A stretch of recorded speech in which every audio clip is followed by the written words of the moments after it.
दीनबंधु जगत्पते गोपेश गोपीकान्त राधाकान्त नमस्ते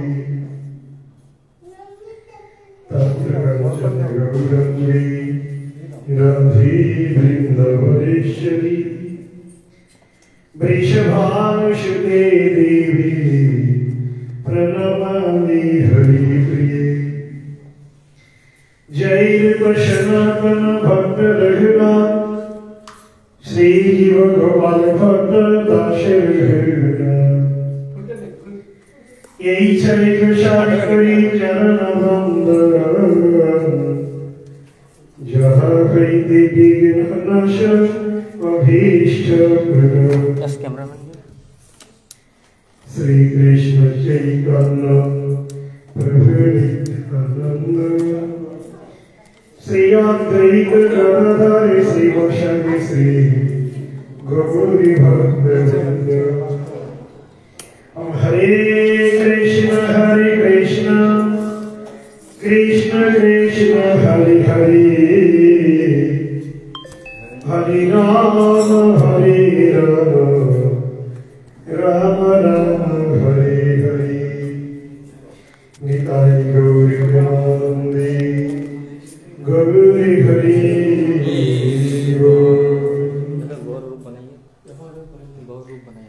गुरु गौरंग गंधारी हरि श्री कृष्ण चैतन्य महाप्रभु जी अपार करुणा कटाक्षे आलोके आज আমরা श्री कृष्ण चैतन्य महाप्रभु शुभाभिषेक आगमन रूपी महोत्सवे आज जगन्नाथ मिश्रेर बासभवन आनंदेर महोत्सव रचित হয়েছে সেই জগন্নাথ মিশ্রের যে আনন্দ উৎসব তার আজ আমাদের স্মৃতিচারণ श्री कृष्ण चैतन्य महाप्रभु भौम प्रपंचे फाल्गुनी पूर्णिमाते एक अपूर्व चंद्र ग्रहण कालशील चंद्र ग्रहण এই চন্দ্র গ্রহণের জন্য ব্যক্তিবর্গ মনে মনে ভাবে যে আমাদেরকে পাপে ধরবে তাই সবাই চলেছে গঙ্গা স্নানে আর গঙ্গা স্নান করবে সেখানে বিষ্ণু পুণ্ডরীকাক্ষ নারায়ণ এই নামকে স্মরণ করবে ভগবান যখন আগমন করেন তখন তার নামকে সঙ্গে নিয়ে নামে আসে आज जगन्नाथ मिश्रेर गृहे देवतागण ऋषिगण मुनिगण तपस्वीगण सकले मनुष्य शरीरे जगन्नाथ मिश्रेर नंदन गौर हरि के दर्शन करते आसছেন देखুন महाप्रभु के दर्शन करते आसছেন संगे उपढौकन खाली हाथे কেন না অনন্ত জগতে নাথ ভগবান এসেছেন সেই ভগবানকে আমি হৃদয়ে বরণ করব এক হবে দর্শনামৃত এক হবে কৃপামৃত লাভ এর উদ্দেশ্যে অদ্বৈত ভগবান থেকে অদ্বৈত প্রভু তার যে সহধর্মিণী সীতা ঠাকুরানী এসে হাজির হয়েছে শ্রীবাস পাণ্ডে मालिनी देवी এসেছেন নবদ্বীপ মণ্ডলের অনন্ত ভক্ত সব সতী জগন্নাথের গৃহে আগমন করেছেন। আগমন বার্তা শুনে সতী দেবীর পিতৃদেব নীলাম্বর চক্রবর্তী তিনিও এসে হাজির হয়েছেন। হঠাৎ যখন মহাপ্রভুকে দর্শন করছেন, বাচ্চা তো আপনার বাচ্চার মতো নয়, সে যখন হাত আর পাকে ছুটতে লেগেছে, নীলাম্বর চক্রবর্তী দেখছেন আরে এই যে বাচ্চাটি, এর চরণে তো অঙ্কুশ, মৎস্য, যশ, ধ্বজা, অর্ধ চন্দ্রাকৃতি, পূর্ণ কুম্ভ এসব চিহ্ন অঙ্কিত রয়েছে। জগন্নাথ মিশ্রকে দেখে বলছেন নীলাম্বর চক্রবর্তী, দেখো এই পুত্র সাধারণ অসাধারণ, এর ভাবকে দেখে আমার মনে হচ্ছে এই জগৎকে লালন পালন ভরণ পোষণ করবে, আর এর নাম হবে বিশ্বম্ভর। কিন্তু সতী এবং জগন্নাথের মহাপ্রভু আগমনের আগে অনেক পুত্র জন্মগ্রহণ করেছে, তারা মৃত্যুবরণ করেছে। অন্তিম পুত্র, তাই তার নাম রাখলেন নিমাই। আমরা যখন বঙ্গ সাহিত্যের ইতিহাস পড়েছি, সেখানে নিম গাছের তলাতে জন্ম হয়েছিল বলে তার নাম রাখা হয়েছিল নিমাই। এই একটি প্রচলিত প্রবাদ, কিন্তু চৈতন্য ভাগবত বলছেন বৃন্দাবন দর্শনী যে অন্তিম শেষ সন্তান, তাই তার নাম রাখলেন নিমাই। এইবার নিমাই তো বড় হতে লিখছে,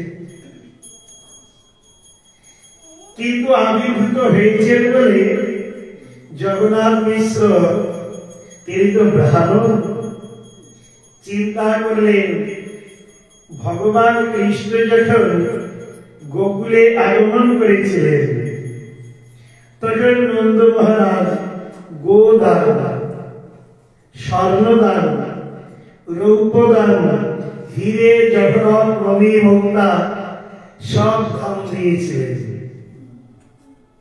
কিন্তু আমি তো ব্রাহ্মণ, সে তো ঘোষ ছিল রাজা। এখন জগন্নাথ মিশ্র বিভিন্ন ধরনের দ্রব্য সামগ্রীকে দান দেওয়ার সংকল্প নিলেন। কারণ শাস্ত্রে রয়েছে দদাতি প্রতিগৃহ্ণাতি গুচ্ছমাখ্যাতি পৃচ্ছতি ভুঙ্গে ভজেতে চৈব সর্ববিধ প্রীতি লক্ষণম। যদি এই 6 প্রকার কার্য কারো দ্বারা সম্পাদিত হয়, সে অবশ্যই ভগবত কৃপাকে লাভ করতে পারবে। প্রথম হচ্ছে দদাতি। আপনারা ভাববেন যে মহারাজ হিরে জহরত মণিমুক্তা তো দূরের কথা, আমরা তো টাকাও নিয়ে আসিনি যে আপনাকে দেব ঠাকুরকে। এর দাম এরকম শুনুন, দদাতি দান মানে টাকা পয়সা হিরে জহরত মণিমুক্তা নয়, নিজেকে ভগবানের চরণে নিবেদন, এর নামই হচ্ছে দদাতি। তাইলে আজ আমরা সকলেই গৌর হরির হয়ে যাব, এর নামই হচ্ছে প্রকৃত দান। আজ একটা কাপড় দেওয়া হলো, কতদিন থাকবে? আজ অন্ন দান এক প্লেট খাবার দেওয়া হলো, আবার তো 4 ঘন্টা পরে খিদে লাগবে। কিন্তু আমি যদি নিজেকে কনভে করতে পারি ভগবানের চরণে, সেইটি হবে অক্ষয় দান। এই জন্য বলছেন দদাতি, পরেই বলছেন প্রতিগৃহ্ণাতি। দান তো আমি নিজেকে ভগবানকে দিয়ে দিলাম, বলছে প্রতিদান স্বরূপ কিছু নেওয়া। কি দেব? ভগবানের চরণামৃত, ভগবানের দর্শনামৃত, ভগবানের প্রসাদামৃত, ভগবানের কথামৃত, ভগবানের প্রসঙ্গামৃত, এই লাভ হয়। এর নামই হচ্ছে প্রতিগৃহ্ণাতি। পরেই বলছে গুহ্যনাথ খাতে পৃচ্ছতি। ভজন যে রহস্য, ভজনে যে উদ্দীপনা, ভজনের যে একাগ্রতা, ভজনের যে ঐকান্তিকতা, যাকে বলা হয় মিথ্য কথা, সিক্রেট ওয়ার্ড, এর একমাত্র উচ্চকোটির বৈষ্ণবের নিকটই বলা যাবে, যে কোনো ব্যক্তির কাছে বলা যাবে না। আপন ভজন কথা কহিব যথা কথা। এই জন্য বলছেন গুহ্যমাখ্যাতি পৃচ্ছতি ভূমতে ভজেতি চৈব। ভগবানের প্রিয় যে সামগ্রী, সেই সামগ্রীকে ভগবানকে নিবেদন করা, আর সেই মহাপ্রসাদকে আদরের সঙ্গে স্বীকার করা। এই 6 প্রকার সৎসঙ্গ যদি হয়, তবে সে যতই পাপাচারী দুরাচারী হোক না কেন, সে সাধু। আজ জগন্নাথ মিশ্র দান দিতে লেগেছে, কিন্তু আপনি কি জগন্নাথ মিশ্রের দান নেওয়ার যোগ্য? কিন্তু আপনি যদি কৃপাকে যাচনা করেন, অবশ্যই জগন্নাথ মিশ্র নয়, জগন্নাথ মিশ্রের যে নন্দন জগন্নাথ সুত গৌরচন্দ্র একদিন আপনাকে আত্মসাৎ করে দেবে। এবার চলুন শ্রীকৃষ্ণ চৈতন্য মহাপ্রভু কিছু লীলামৃত আমরা গত দিবসে শ্রবণ করেছিলাম, আজও কিছু কথা শ্রবণ করব। তবে আমার একদিন নিবেদন, অনেক কৃষ্ণ কবি যদি জেগে থাকে তাইলে বিশেষ উপহার দেব, আর ঘুমিয়ে গেলে আবার আজকে রং লাগিয়ে ছাড়ব।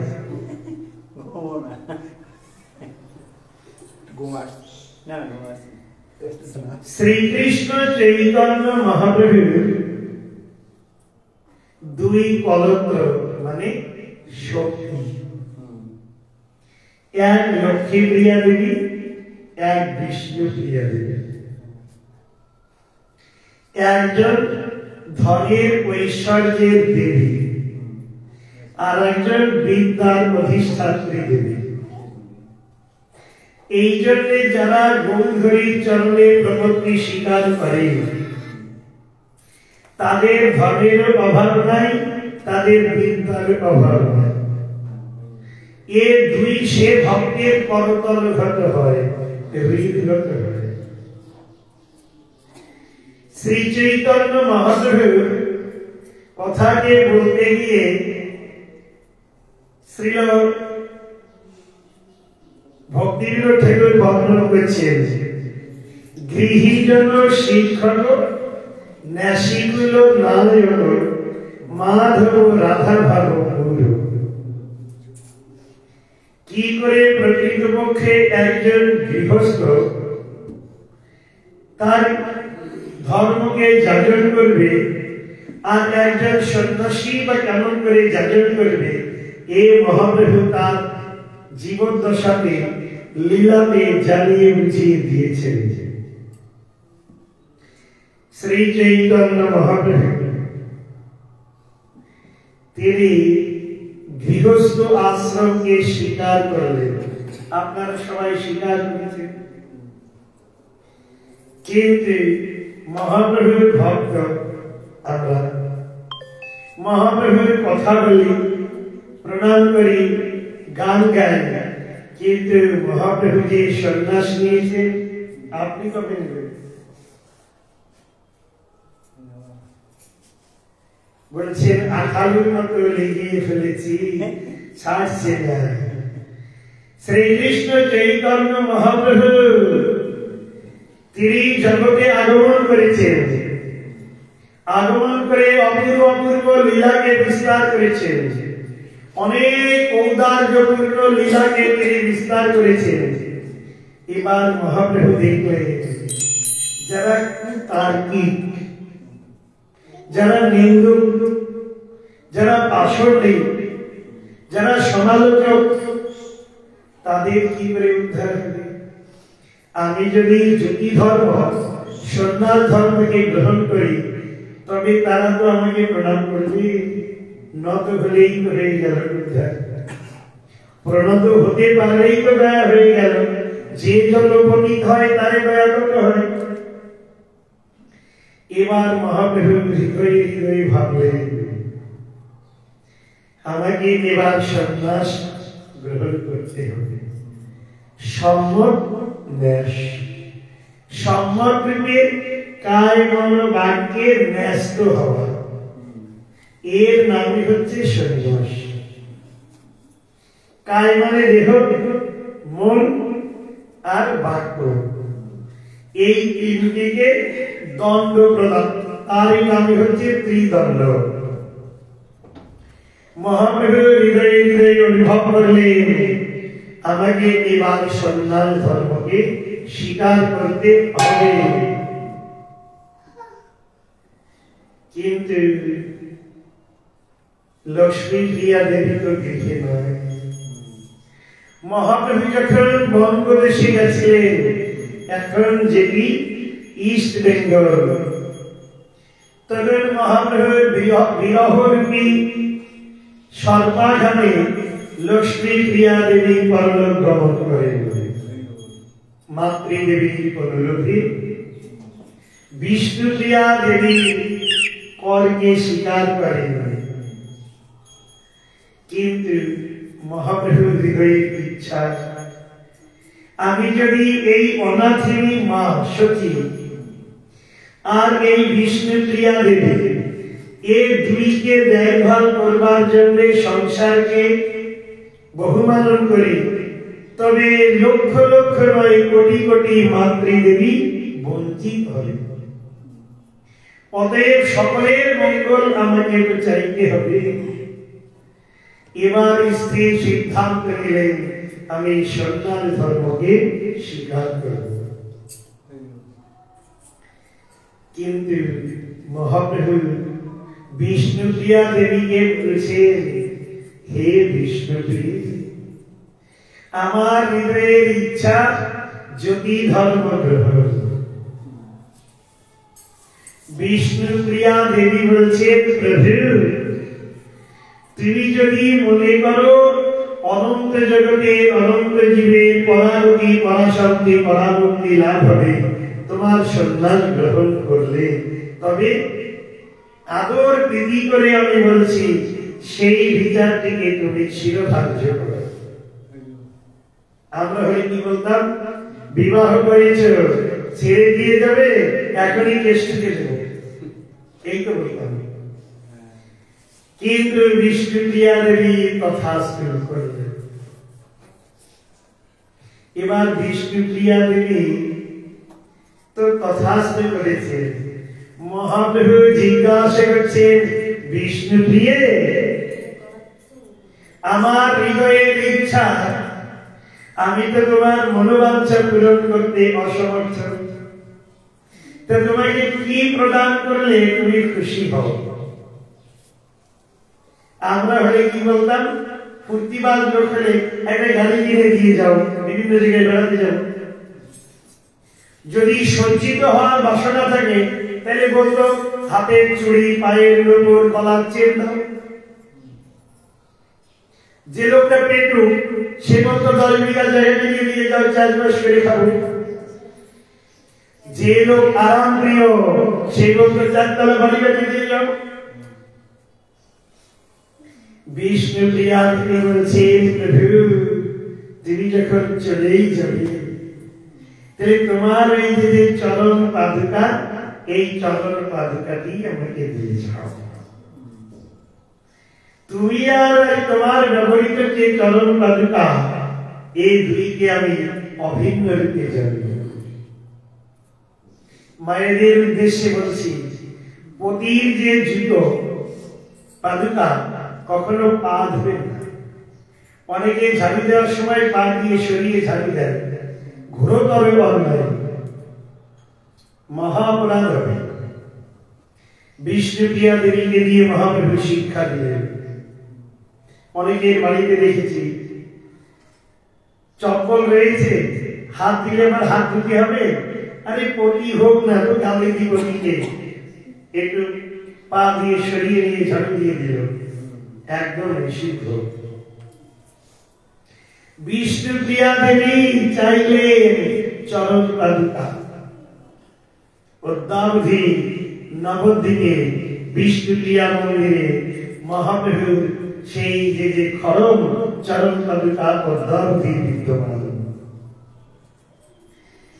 এখন বিষ্ণুপ্রিয়া দেবীকে তো চরণ পাদুকা দিলেন, আর মহাপ্রভুকেও বললেন বিষ্ণুপ্রিয়া দেবী যে প্রভু তোমার এই চরণ পাদুকা আর তুমি এই দুইকে এক করে আমি জীবনকে বহুমান করব। বিষ্ণুপ্রিয়া দেবী চিন্তা করলেন এই চরণ পাদুকা আর আমার আরাধ্য ভগবান গৌরহরি এ তো দুই একই। মহাপ্রভুকে সন্ন্যাস নিয়ে চলে গেছে। বিষ্ণুপ্রিয়া দেবী সতী দেবীকে জিজ্ঞাসা করছেন, মাত্র আজ কি কি রন্ধন কার্য সমাধান হবে? কারণ মোচা ঘন্ট, ফুলবড়ি, ডালি ডালনা, চচ্চড়ি, সতীমাতা করিলা রন্ধন, এগুলো তো সতী দেবী রান্না করেন। বিষ্ণুপ্রিয়া দেবী তো শিখবেন, আর সতী দেবীর মুখে কোনো আওয়াজ নেই। আজ রান্না করে যে বালগোপালকে ঘরে দামোদর শালগ্রামকে ভোগ দেবেন, এও আর হৃদয়ে ইচ্ছা নেই। বিষ্ণুপ্রিয়া দেবীকে কিছু উপদেশ দেবেন, তাও আজ হৃদয়ে ইচ্ছা নেই। গৌরগত চিত্ত হয়ে, গৌর চিন্তায় বিভোরা হয়ে, গৌর হরি আমার হৃদয়ের সেই প্রাণারাম প্রাণ প্রদীপ, সেই গৌর আমাকে শূন্য করে সন্ন্যাস নিয়ে চলে গেল।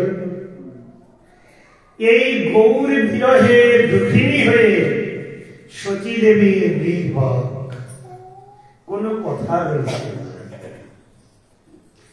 বিষ্ণুপ্রিয়া দেবী দেখলেন এই যে ঘরের অধিদেবতা দামোদর শালগ্রাম, আর যে মহাপ্রভুর চরণ পাদুকা, তাকে তো ভোগ লাগাতে হবে।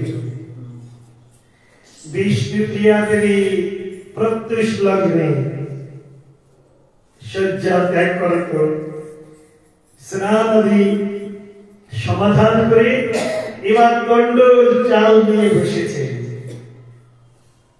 একটি করে চাল নিচ্ছেন, হরে কৃষ্ণ কৃষ্ণ কৃষ্ণ হরে হরে, হরে রাম রাম রাম হরে হরে। ভাবে বিভোর হয়ে, গৌরগত চিত্ত হয়ে গৌর হরির সেবা সৌন্দর্য বর্ধন করবেন বলে হাতে কাম মুখে নাম। একটি চাল রাখলেন, আবার একটি চালকে ধরেছেন, হরে কৃষ্ণ এক একটি চালকে স্পর্শ করছেন, আর সর্বনাম মন্ত্রী সক্ষরাত্মক হরে কৃষ্ণ নাম কি বলছেন। এই করতে করতে সন্ধ্যা লেগে এসেছে, সায়াহ্নকাল। দেখছেন বেশ কিছু তরুণ হয়েছে। গৌর হরির চিন্তন করতে করতে বিষ্ণুপ্রিয়া দেবী রান্না করতে লেগেছে। রান্না করে এবার গৌরময় গৌর হরি ভাবে বিভাবিতা হয়ে সর্বত্রই গৌর চিন্তন আর গৌর দর্শন, গৌর অনুভব তার মধ্যে প্রবিষ্ট হয়ে গৌর হরিকে নিবেদন করেছে। একজন গৃহস্থ ভক্ত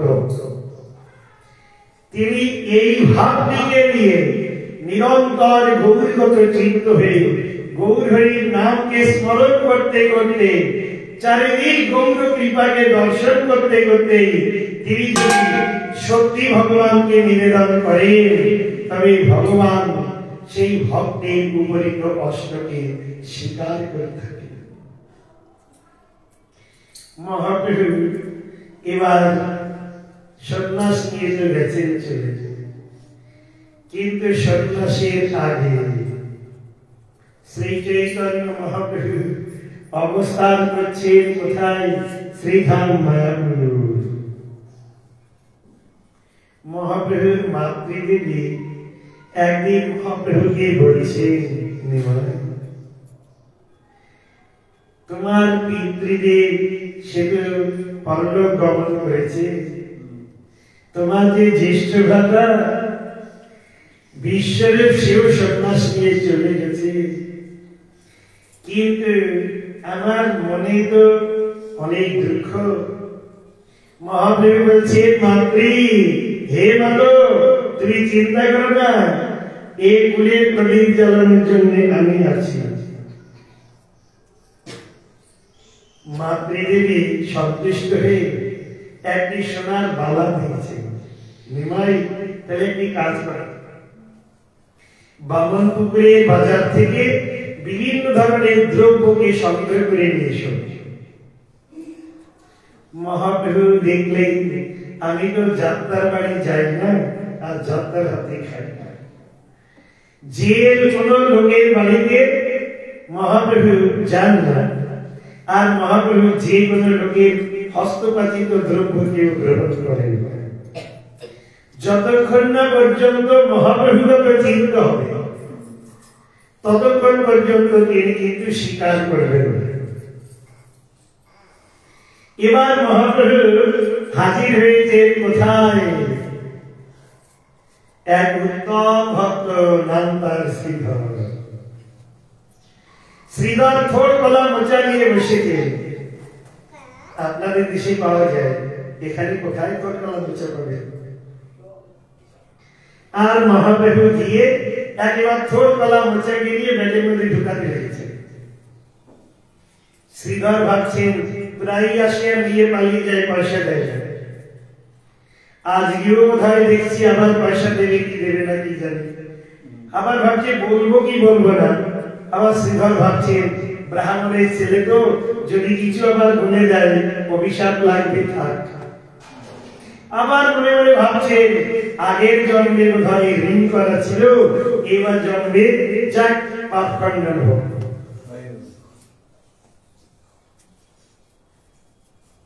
ভক্তের দ্রব্য প্রভু কারি কারি খায়, অভক্তের দ্রব্য প্রভু উলটিও না চায়। সবার দ্বারা সব কার্য হবে না। একজন প্রফেসর তার ছেলেকে মাতাল হবে না, সে প্রফেসর হবে, কোন গ্যারান্টি আছে? মহাপ্রভু শ্রীধরের দোকানে গিয়ে বলাৎকারে নিয়ে হাজির, চলে গেলেন। মহাপ্রভু জানেন আরে থোড় গলা মোচা নেব, কিন্তু একে তো আবার করে নেব, এর থেকে বড় পুরস্কার কি দেব? একদিন শ্রীবাস সংগ্রামী মহাপ্রভু সন্ধ্যাবেলাকে নৃত্য করতে এসেছেন। আর সেখানে শ্রীবাস, শ্রীরাম, শ্রীপতি, শ্রীনিধি আদি সব ভক্ত। মহাপ্রভু বলেছেন আরে শ্রীধরকে ডাকে। ভক্তরা কেউ শ্রীধরকে জানেই না। দেখবেন আমরা যদি টাকাওয়ালা লোক হই তাকে জানি, বুদ্ধি খাটানো লোক হয় তাকে জানি, ভালো দান দেয় তাকে জানি, কিন্তু কোন সাধু যদি গরিব ভজনশীল তাকে জানিও না, পাত্তাও না। এই শ্রীধর যে কাপড় পরেন, কাপড়ে 8খানা গিট বাঁধা, ছেঁড়া কাপড়, সেলাই করবেন সময় নেই, 8টা গিট। যে পাত্রে জল খান সে পাত্রটাও ছেঁড়া ফুটো।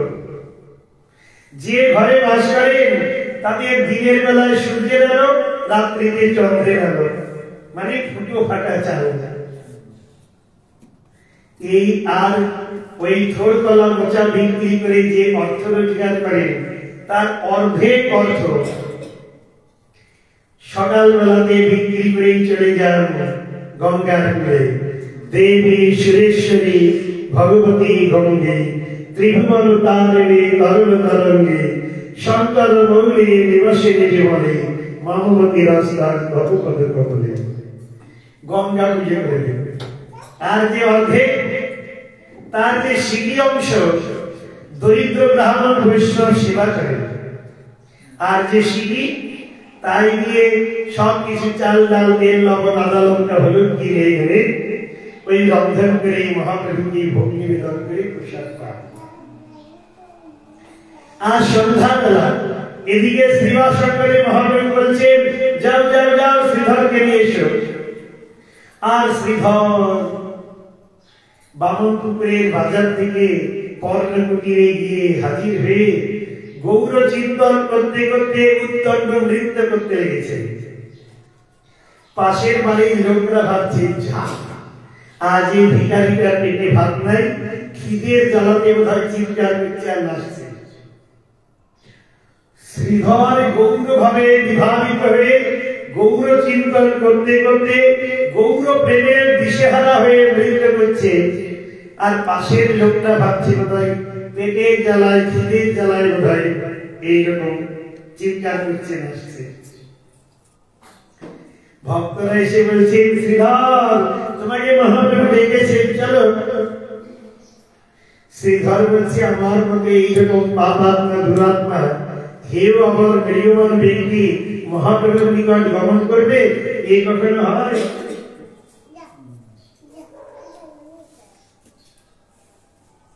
যখন যেতে চাইছেন জানবে ভক্তের কৃপা যদি কারো উপর হয়ে যায় সে অবশ্যই ভগবানের কৃপা লাভ করবে। ভগবানের কৃপা লাভের আগে ভক্তের কৃপার প্রয়োজন। এই ভক্তরা মহাপ্রভুর যত প্রেমিত জন তাদেরকে চান জেলা করে কাঁধে করে দিয়েছে, শ্রীবাসনে হাজির করেছে। শ্রীধরকে যখন এনে রেখেছে আর শ্রীবাস পণ্ডিতের গৃহে মহাপ্রভুকে শ্রীধর প্রণাম করছে। মহাপ্রভু বলছে, শ্রীধর বর্মাগো, আমি বলো তো তুমি অনিমা লঘিমা প্রাকাম্য ঈশিতা বসয়িতা কামবসয়িতা কোন সিদ্ধি নেবে, কি দান চাইছে বলো? শ্রীধর বলছেন, যার অভাব রয়েছে তাকে দেয়। আমি তো সস্বভাবে অধিষ্ঠিত, আমার কিছু অভাব নেই, আমার দরকার নেই, আমি নেব না। মহাপ্রভু বলছেন, শ্রীধর তুমি বর্মা গো, আমি বলো তো আমি দান দেব তোমাকে। আর শ্রীধর বলছেন, আমার দরকার নেই, নেব কেন? এখন মহাপ্রভু বলছেন আমি দেব, আর শ্রীধর বলছেন আমি নেব। এবার মহাপ্রভু বারংবার বলছেন, শ্রীধর আমার তোমাকে এই বরদানের খুব ইচ্ছা, তুমি আমার কথা অন্যথা ভেবে না, তুমি বর মাগো। যখন মহাপ্রভু বর দেবে নি তখন শ্রীধর করজোড়ি কাতর স্বরে মহাপ্রভুর চরণে সকাল নিবেদন দিয়ে বলছে, হে মহাপ্রভু তুমি যখন আমাকে বর প্রদান করবে বলেই এইরকম দৃঢ় প্রত্যয়ী ভাব হৃদয়ে এনেছ, তবে একটি বর তুমি দাও। যে সওয়াল ছেলে প্রতিদিন ওই বামনপুকুরের বাজারে গিয়ে আমার দোকান থেকে বলাৎকারে থোর কলা মোচা কেড়ে কেড়ে নিয়ে আসে, সে যেন আমার জন্মে জন্মে প্রভু হয়, আমি যেন তার জন্মে জন্মে দাস হতে পারি। দেখুন, ভক্তের প্রার্থনাটি, আমার ব্যবসা ভালো চলছে না, হে ঠাকুর বৃন্দাবনে এসে কি যেন ব্যবসাটা একটু ভালো চলে, ব্যবস্থাটা করে দিন। হে ঠাকুর, অনেক বছর বিয়ে হয়ে গেছে কিন্তু বাচ্চা কাচ্চা হয়নি, ঠাকুর এবার তোমার কাছে এসেছি, যেমনই হোক, কৃষ্ণ গোপাল রূপেই হোক আর রাধা লালী রূপেই হোক, এবার একটা ব্যবস্থা করে দিও। এগুলো কোনো প্রার্থনা? শ্রীধরকে দিয়ে মহাপ্রভু শিক্ষা দিলে ভক্ত ভগবানের কাছে প্রার্থনা করলে তার চরণ দ্বন্দ্বে রতিমতি ভক্তি হবে, আর তিনি আমার প্রভু হবে, আমি যেন তার জন্মে জন্মে দাস হতে পারি। আর 5 মিনিট লাগবে, আর কি হবে? শ্রী চৈতন্য মহাপ্রভু অবস্থান করছেন এখন শ্রীবাসনে। হঠাৎ যিনি কৃষ্ণলীলাতে বিদুর ছিলেন, দুর্যোধনের ঘরে সোনার থালাতে না খেয়ে ভগবান কৃষ্ণ বিদুরের ঘরে গিয়ে কি খেয়েছিলেন? একেবার কুকুর।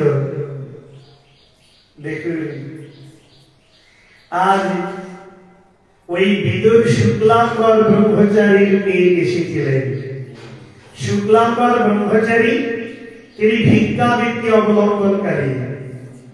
3 বাড়ি থেকে ভিক্ষা করে যা যুক্ত ওই রান্না করে ভগবানকে ভোগ লাগিয়ে প্রসাদ দিতেন। আজ শুক্লাম্বর ব্রহ্মচারীর ত্যাগের মধ্যে ওই 3 বাড়ির কারা কি আকারা, সেটি সত্যি নিম্ন চাল, তাদের ক্রীড়াযুক্ত কিনা সেটা কোনো বিচার নাই। ভিক্ষমানকারী ব্যক্তি কারো বাড়িতে গিয়ে জয়নিতাই ভিক্ষা দিন, চাল নিয়ে আসছে, দেরাদুন চালটা দেবে, কি বলতে কেউ দেবে? সে তো কারা হতে পারে, ভাগা হতে পারে। এবার যখনই না এই শুক্লাম্বর ব্রহ্মচারী শ্রীবাসনে ঢুকেছে, হরে কৃষ্ণ করতে করতে মহাপ্রভু উঠে গিয়ে শুক্লাম্বর ব্রহ্মচারী একবার ভিক্ষার ঝুড়ির মধ্যে হাত ঢুকিয়ে একবার 1 মুষ্টি খেয়েছে, আবার হাত ঢুকিয়ে 2 মুষ্টি খেয়েছে, তৃতীয়বার হাত ঢুকাতে গেছেন, শুক্লাম্বর ব্রহ্মচারী হাত চিহ্ন করেছেন, প্রভু তুমি ওই জগন্নাথ মন্দিরে 52 বার 56 ব্যঞ্জন খাও, এতে তোমার পেট ভরে না? এই নিকৃষ্ট কলাযুক্ত দ্রব্য কি গ্রহণ করছে? মহাপ্রভু বলছেন, শুক্লাম্বর আজ মধ্যাহ্নে তোমার গৃহে আমার ভোজন। মহাপ্রভু তো বলে দিয়ে দিলেন, শুক্লাম্বরের তো কিছু নাই, ওই সামান্য ব্যাগের মধ্যে তন্ডুল চাল। আর মহাপ্রভু সত্যবান, শুক্লাম্বর গঙ্গা পার হয়ে চলে গেছে ঘরে, গিয়ে তাড়াতাড়ি গঙ্গাতে স্নান করে একটি হাড়ি চাপিয়ে গঙ্গা জল দিয়েছে, তাতে আলগোছে থোড় মোচা কলা আর এই চালকে আলগোছে দিয়েছে যাতে ঠেকা না লাগে। ফুটিয়ে ভগবানের উদ্দেশ্যে নিবেদন করেছেন। হঠাৎ মহাপ্রভু হাজির। মহাপ্রভুকে দেখেই বলছেন, প্রভু তাইলে স্নান সেরে এসো। বিচি কলার পাতা অনেক বড় বড় হয়, শুক্লাম্বর ব্রহ্মচারী ঢেলে দিয়ে বলছেন, প্রভু গ্রহণ করো। মহাপ্রভু গ্রহণ করছেন আর বলছেন, শুক্লাম্বর এই যে তোমার হস্ত দ্বারা পাচিত যে দ্রব্য এইরকম স্বাদ আমি জীবনে কখনো গ্রহণ করি। যেমন সুগন্ধ তেমনি তার স্বাদ। এ মনে হচ্ছে হৈমবতী দেবী যেন রন্ধন করেছে। মহাপ্রভু তিনি দরিদ্র না ধনী না ব্রাহ্মণ কোন বিচার না করে এইরকম ভক্তের ঘরে গিয়ে সেই দ্রব্যটি স্বীকার করলেন। কিন্তু মায়াপুরে মহাপ্রভু অবস্থান করছেন, আর এদিকে শ্রীবাসঙ্কর সংকীর্তন রাসস্থল। যেখানে সংকীর্তন হয় সেখানে মৃদঙ্গ, মৃদঙ্গকে সাক্ষাৎ নিত্যানন্দ অভিন্ন বলা হয়। এবার শ্রীবাসঙ্করে ভক্তগণ মৃদঙ্গ বাজিয়ে কীর্তন করেন। কি করেছেন? সেই সময়ে বল্লাল দিঘি সব দেখভাল করার দায়িত্ব চাঁদ কাজী। চাঁদ কাজী তার পাইক বরকন্দাজদের বলছেন, এইরকম মুসলমান এরিয়াতে হিন্দু আনে এ কখনো সাহস করা যায়। এই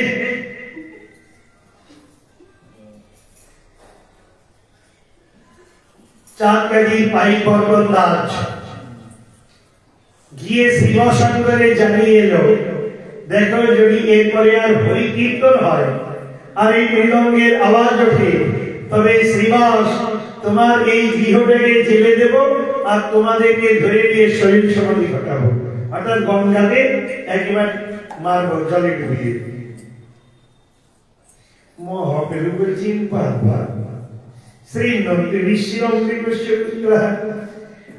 আর এ মারবে। আচ্ছা, পাইক বরকন্দাজ গিয়ে যখন সন্ধ্যায় কীর্তন হতে শুরু করেছে, মৃদঙ্গকে ভেঙে দিয়েছে। জায়গার নাম হলো খোল ভাঙার জায়গা। মহাপ্রভু বলছেন, এত দুষ্পর্ধা। ওই চাঁদ কাজী এ তো মানে কৃষ্ণ লীলাতে কংস হয়ে মামা হয়ে এসেছিল।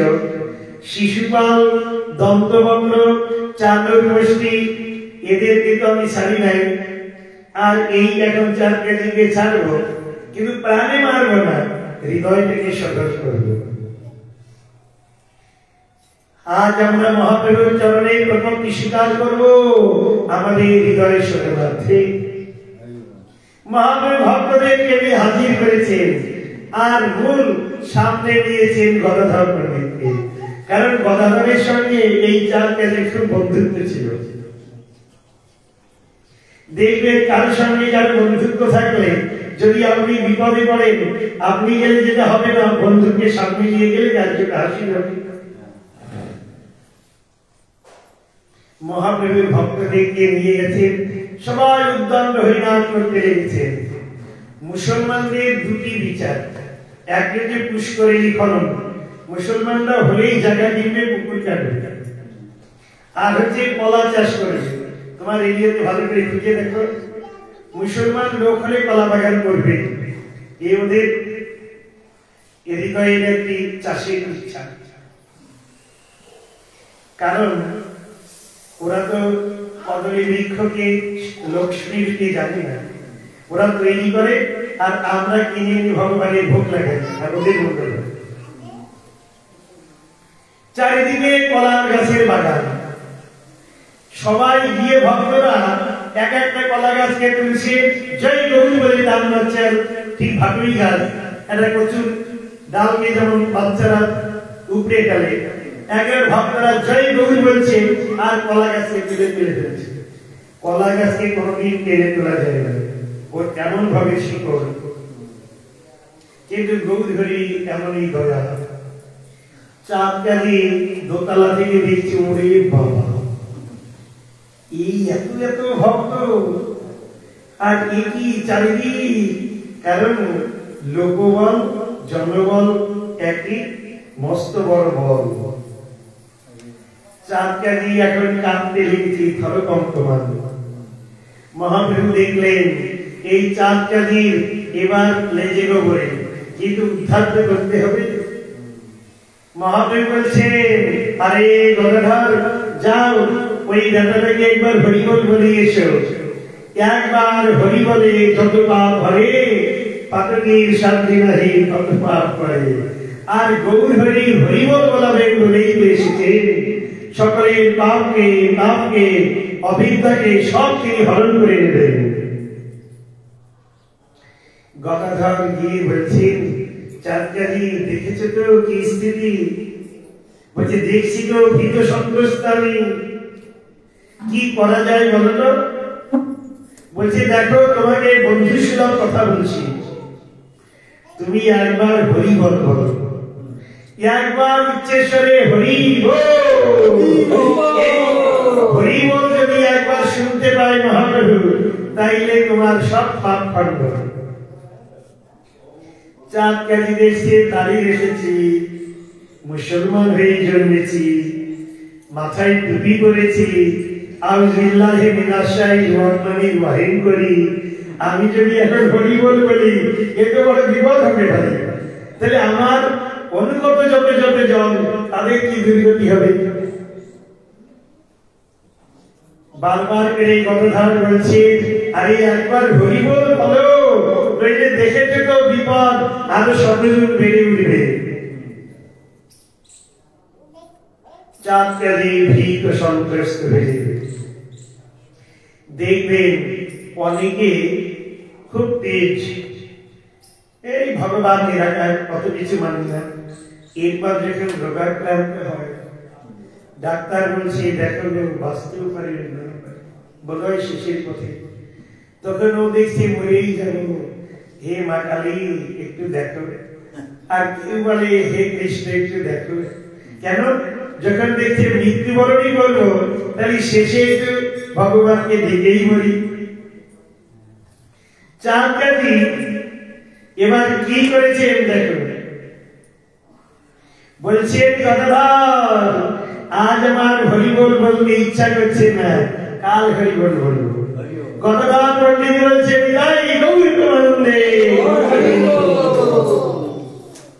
মূর্খ দোষাহী কি বলো। যখন ভগবান দয়া করেন তখন দদামি বুদ্ধি যোগম কম জন্মাম পূজান্তিতে, তার নিজের যে বুদ্ধি সব দূরীভূত হয়ে যায়, শুদ্ধা ভক্তির দ্বারে বিশুদ্ধ সত্য ভগবানকে ভজন হয়। এতবার গদাধর বলছে একবার হরিবল বলতে, আর চাঁদকাজি বলছে আজ হরিবল বলবো না, কাল হরিবল বলবো।